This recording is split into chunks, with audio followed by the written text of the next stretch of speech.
Welcome to PASC 2026 and then smoking hot burn, both in terms of weather and computing.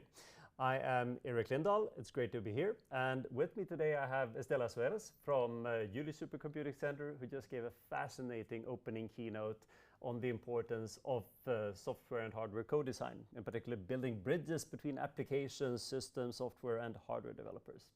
Estela, tell me more about this. It was a great keynote, and what is your main point?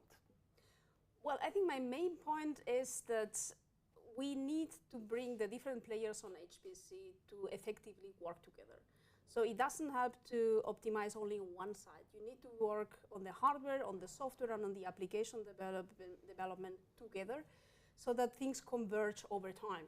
And this is not a one-shot thing. This is something that needs to be evolving over time. And it takes effort. It takes effort on being able to understand the different priorities of the different players, and also on having the tools to quantify how effects on one side affect on the other side of the chain.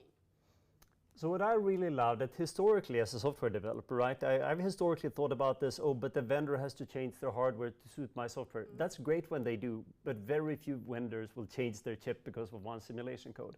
And what I really appreciated in your talk is exposing this broad middle layer, right? It's not just binary, either software or hardware. Exactly. So the whole software stack in between is really, really important. So, and it's software from the system side, it's software from the programming model side, from the tools, from libraries. This is what makes at the end the hardware useful. We have often maybe too much focus on only what you need to change on the hardware, but some things you can also solve on the software side much more effectively. So you have to be aware of what the hardware is capable of, what are the constraints and the limitations and the capabilities, but you also have to see how do you exploit them and to translate them in real performance on the application end side. So if you would briefly make one recommendation to me wearing my hat as a scientist and co-developer, and another recommendation if I wear my hat as directing an infrastructure, how should we improve these collaborations?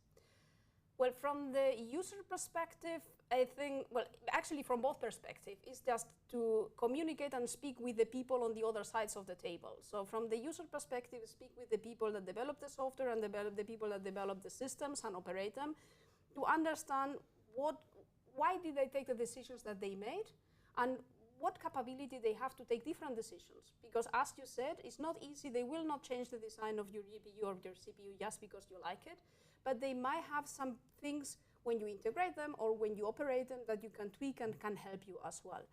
From the operation side, I think that is really understanding what is your portfolio of users, what are the kind of applications, their needs, and design your machine taking this into account, together with the developers of the applications and together with the hardware vendors.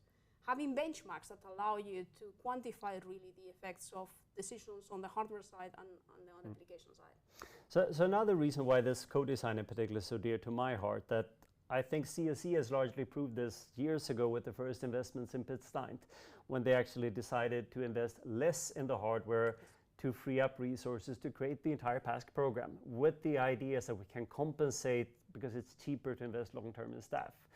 So do you have any wishes here long-term? How can we make sure that the entire world does this better and support works like yours?